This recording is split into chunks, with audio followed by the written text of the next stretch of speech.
আচ্ছা বন্ধুরা, আজকের দিনে যদি আমাদের প্রশ্ন করা হয় পৃথিবীর শক্তিশালী দেশগুলি কি কি, তখন আমাদের মাথায় প্রথমেই যে নামটি আসে সেটি হলো আমেরিকা, তারপর আসে রাশিয়া। কিন্তু রাশিয়া ও আমেরিকার মধ্যে কে বেশি শক্তিশালী? বর্তমানে আমেরিকা ও রাশিয়া দুটি দেশই পারমাণবিক ক্ষমতা সম্পন্ন, কিন্তু রাশিয়া আমেরিকার থেকে এক ধাপ এগিয়ে চিন্তা করে থাকে। দ্বিতীয় বিশ্বযুদ্ধের পর রাশিয়া ও আমেরিকার মধ্যে শুরু হয় কোল্ড ওয়ার। এই সময় আমেরিকা যদি রাশিয়ার উপর পারমাণবিক হামলা করত, তাহলে হয়তো রাশিয়ার সম্পূর্ণ ধ্বংস হয়ে যেত।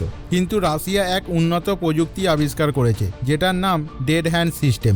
এই সিস্টেমটির দ্বারা মাটির নিচে গ্রাউন্ড সেন্সার বসানো থাকে। যদি কোনো পরমাণু বোমা রাশিয়ার মাটিতে এসে পড়ে এবং পরবর্তী সময়ে রাশিয়ার নিউক্লিয়ার কমান্ড সেন্টার থেকে কোনো প্রতিক্রিয়া না আসে, তাহলে রাশিয়ার সমস্ত পরমাণু হাতিয়ার অটোমেটিক অ্যাক্টিভ হয়ে টার্গেট লোকেশনে গিয়ে হিট করবে। আর এই সমস্ত কিছুই হবে অটোমেটিক, কোনো রকম মানুষের সুইচ টেপার প্রয়োজন পড়বে না।